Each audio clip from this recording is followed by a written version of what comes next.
Chris, Yes. as you know, I'm very interested in It Ain't Over Till the Fat Lady Sings. A really big thing is that we're dealing with a political situation Yeah. regarding mass immigration, Mm. regarding Islamic influences that are against freedom of speech. Yes. And the Mm. situation, rather than getting better and better, It's is getting worse. Very much so. exactly Yes. Mm. so. And yet, I don't see an unhappy man in front of me. I don't see somebody who has given up. By the way, as a child, were you politically Not, aware? not at all. Not at all. I'm not. I'm not. I'm not naturally an active. Well, I'm not an activist. I'm not political. I do have quite a strong sense of fairness. I mean, I hate being accused of something I haven't done, and I don't like to see when other people are accused of doing something that they haven't done. So that always annoys me. And another thing that I've always disliked is being told what to do, what to think, what to read, what to say. So, but apart from that, no, I'm not in any way political. But how did I become aware, or how did I come perhaps slightly more aware than the average British person? I think it was a fairly slow process, actually. I mean, it started in the 60s when I was a teenager. Um, we, we had beginning problems of terrorism, which of course was completely incomprehensible to us because none of us had ever seen it before. Firstly, we had those hijackings by PLO or whoever the PFLP or Black September or whatever the hell they called themselves. And that sort of struck me and worried me, obviously. I've never been on a plane before. I didn't go on a plane until sort of the early 70s, but it was still obviously a question of something that happened with a good deal of violence and was very worrying. And and I thought, why are they doing this? And then fast forward to about 1972, and then you had the atrocity at the Munich Olympics, um, and which was very disturbing as well. Now, at that time, it seemed just purely politics. These were territorial disputes, just like ETA in Spain or the IRA in this country. There was no real religious element. I mean, there was peripherally in Ireland, but that wasn't the main focus. So it struck me that anything involving terrorism or bombing or anything like that was probably politically motivated. The idea that religion played a part just was completely alien. And I think it was to most people. And then what I think changed it more than anything was 1979 and the Iranian Revolution.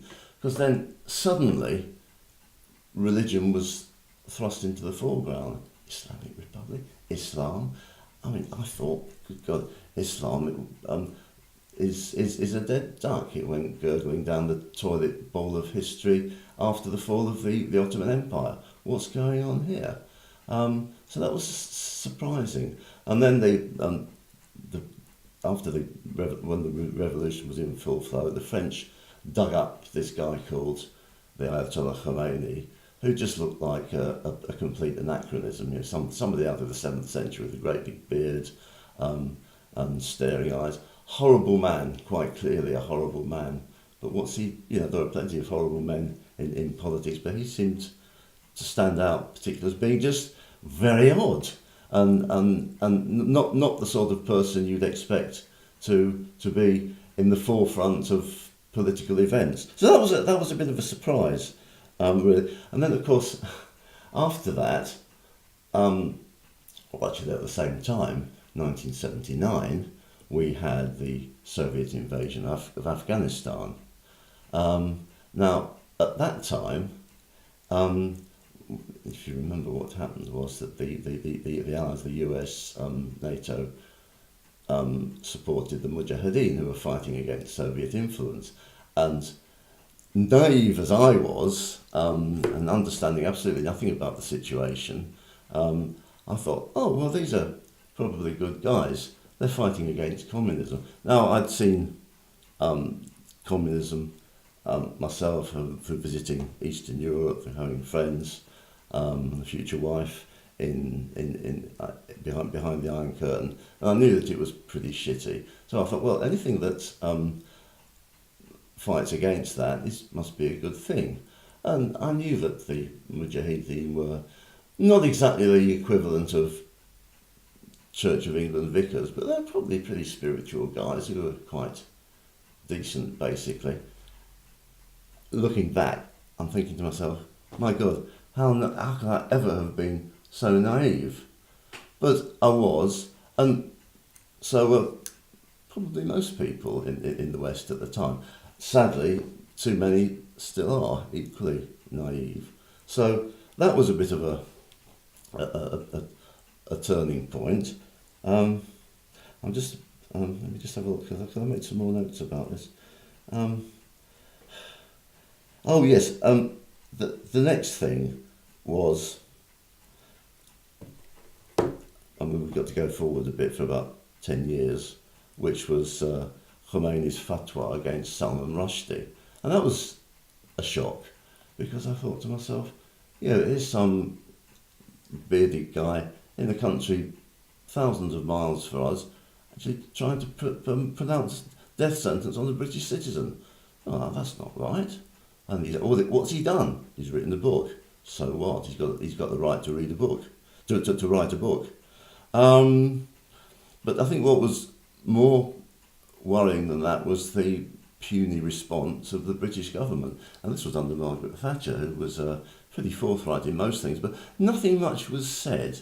And I sort of thought, that's a bit strange.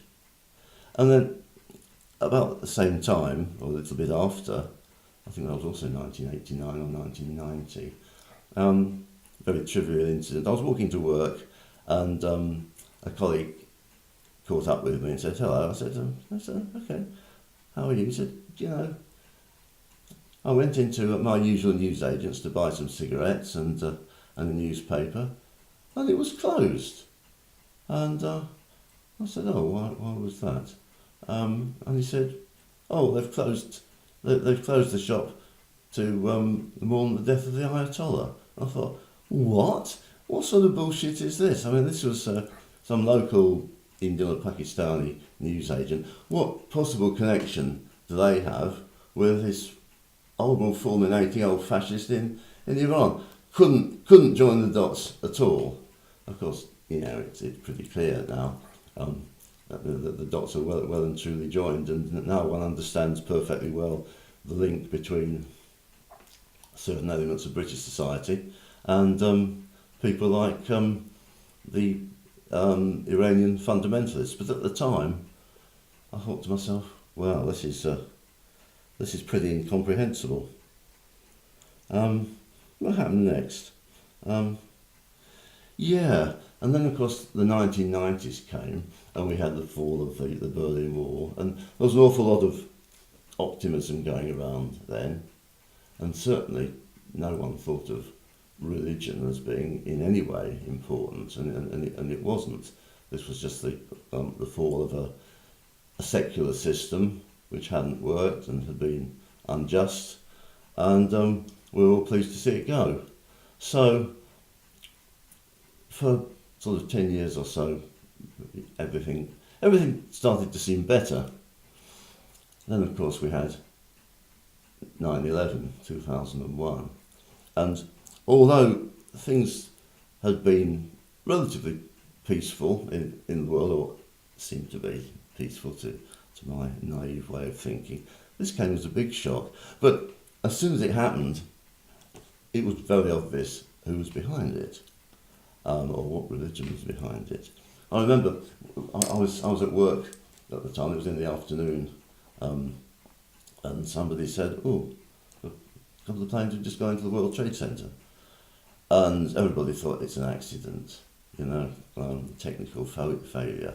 But then it became pretty clear when the second plane did the same thing. It was obvious that it wasn't technical failure. And I remember a colleague said, sort of scratched his head and said, who could possibly have done this? And I remember immediately I said, it's Islam, because it was plain to me, even in the depths of my ignorance at the time, it was pretty obvious the way things had been going. And of course, we'd had the Iraq War and that sort of thing at the time, so that coloured my judgment. It was obvious that there were some very nasty things going on in the Middle East. It was clear to me who was responsible for it. And from then on, it became ever clearer in my mind. But what really put the mockers on things was a few years afterwards, the scandal of the Danish cartoons. And this is where a Danish publisher got a cartoonist to make some cartoons of Islam and lampooning Islam. And that went, someone got hold of that, it went viral and it got spread all over the Middle East, and people started killing each other just for the sake of cartoons. And that was bad enough, but what really annoyed me was the fact that Western politicians, in their loathsome hypocrisy, all jumped on the bandwagon and said, oh yeah, these cartoons are really nasty, and all the violence that flowed from them is the fault of the cartoonist, which was quite obviously complete and utter rubbish.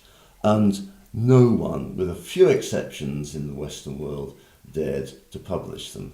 I mean, if you look at them now, to me, they're just cartoons, and nothing particularly offensive about them. And I remember when whoever it was, he was an imam, started to spread these across the Middle East. He actually added some extra ones which were even more offensive. So of course it was all done to foment hatred of the West and hatred of democratic values. But the horrible thing was politicians and journalists just got scared. They were cowardly. Instead of facing up to it, if for instance, if all the major publishing houses in the world, all the major newspapers in the world had published the damn things, I'm not sure that we would be in the position that we're in now, quite frankly, because there would have been solidarity. There was solidarity for a very short time after 9/11. We're all Americans now, and we know who the enemy was.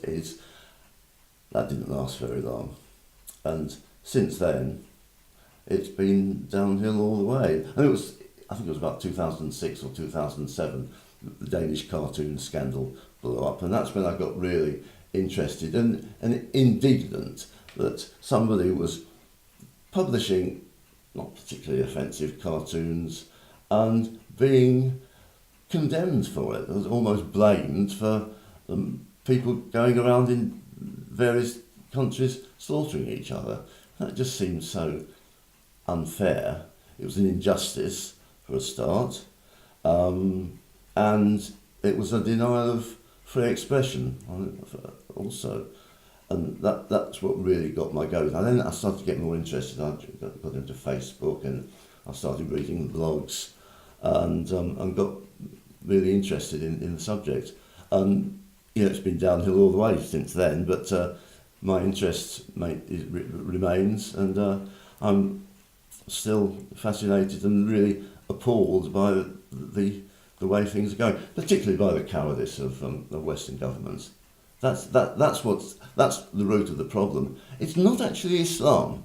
I mean, Islam, okay, if you want to practice Islam in your country, that's fine. But the fact that our governments condone this sort of thing and blame us, people who express criticism, then that just seems so incredibly unjust. So, and that's the position I'm in now. I have a big question for you. Yes. Do you do anything? Yes. Or do you just feel indignant? Am I an armchair warrior? Well, yes, probably to a great deal to a very large extent, yes, I probably am an armchair warrior more than anything else. I mean, we go on marches. Oh, hang on, yeah, I'm not such an armchair warrior because there was, and this happened in a lot of places now, there are mosques going up all over the place. Now you have to have local authority planning permission for these things, and there's one in our area, and there was an application made to extend it quite considerably to make it really quite a big building, and we thought a most inappropriate building for its surroundings. And I did a lot of work locally, rallying support against it, looking at all the submissions to the local authority, analysing them, and it turned out, for instance, that quite a lot of the submissions in favour were people who lived miles away. So it was all a bit iffy, and it's a very long story, but we won in the end, and the extension was not granted. So I was pleased with myself, and we had to. There was a lot of tramping around streets, getting signatures and rallying support. So, well, that was my little bit of activism, and it worked. Am I an activist on a day-to-day basis? I suppose I'm not. No.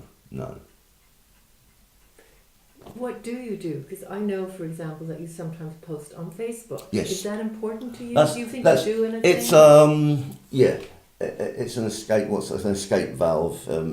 If you like, it allows me to let off steam, but not just to let off steam, but to communicate with other people about the subjects which are of importance to us. And yeah, you can accuse people, and probably I can be very easily accused of being an armchair warrior, but it's better to be an armchair warrior than no warrior at all. And if you can express your views, perhaps persuade others to listen to your views at least, then you're doing something. So I'm not completely passive. I'm going to bring you to the future.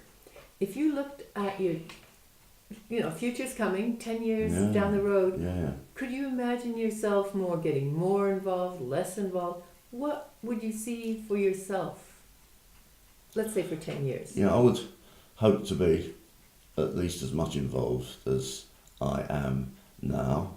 Maybe to be a little bit more involved. I'm not quite sure how, but I'm sort of getting to know some of the people who are at least on the periphery of some of the people who at least know the real activists, and if I can help them, then I'll be very happy.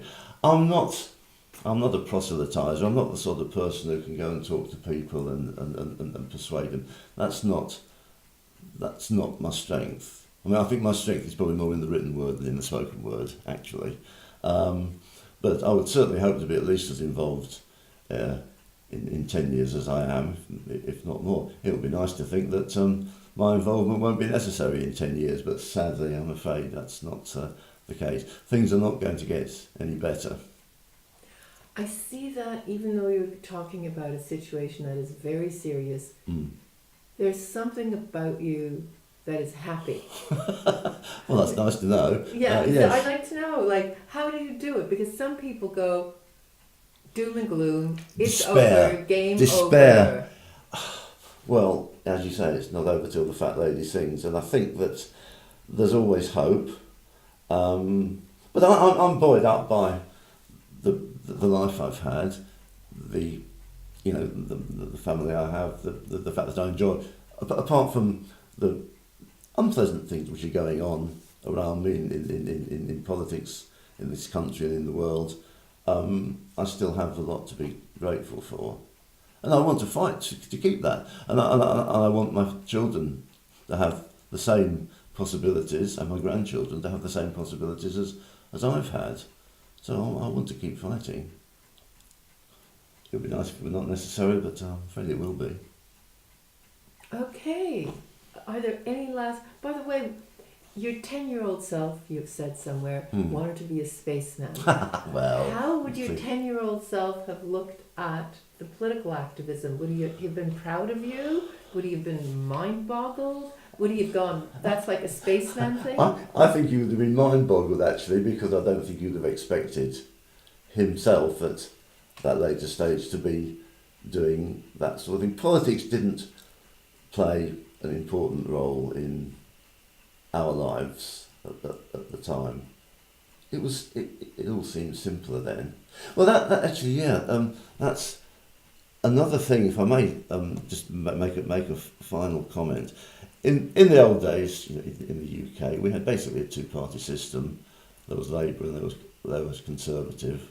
My family always voted Labour. It was sort of instinctive to them, not because they believed in a socialist ideology or in any other ideology, but they just thought that the Labour Party was the one that would bring the most opportunities to the most people, and there was no ideology in it. So we had this two-party system, and it sort of worked it has worked for many decades. But what we were always, or I was always pretty well convinced of, was that whatever the colour of the government or the party, and whether it was Labour or Conservative or something else, they all, in their sometimes rather confused way, had the interests of the country at heart, whether they were Conservative or Labour or whatever. Increasingly, I'm becoming aware that that's no longer the case, and there's so little trust now in governments, and we're beginning to feel that, far from having our interests at heart, governments that don't have our interests at heart, and they're chasing after false gods. They're putting their allegiance in somewhere else, which is not with the British people, and that's probably one of the most worrying things there is. But we no longer have governments who we can rely on. Okay, they all made mistakes. Some of them did stupid things. They all did stupid things from time to time. But underneath it, their hearts were in the right place, and they really meant the best for us. That doesn't seem to be the case anymore. I'm not the only one who thinks that. We have all these conspiracy theories about population replacement and that sort of thing, but the more time goes on, the more you begin to think, maybe there's something in these conspiracy theories, and that's worrying. That's worrying. It's not so much that we have an alien ideology which is trying to plonk itself and implant itself in it. It's the fact that we have governments who really don't care whether it happens or not. Yeah, that's all I can think of to say.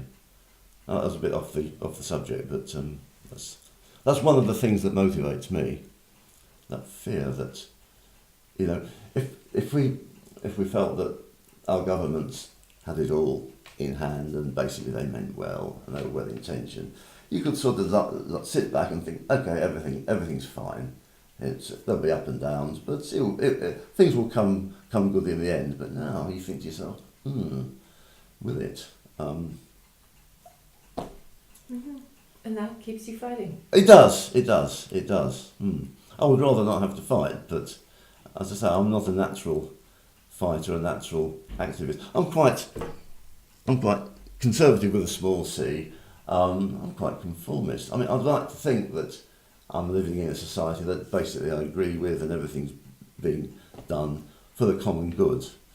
But increasingly you start to think, not sure that it is actually. So we all need to be aware and try to understand what's going on, not believe everything we see on the television or read in the newspapers, and just investigate beyond that and find out as best we can what's really going on. I think that's important. And that takes time as well, because there's an awful lot to read, and a lot of it's contradictory, but you have to come to your own conclusions. And that's part of the fun of it, I suppose.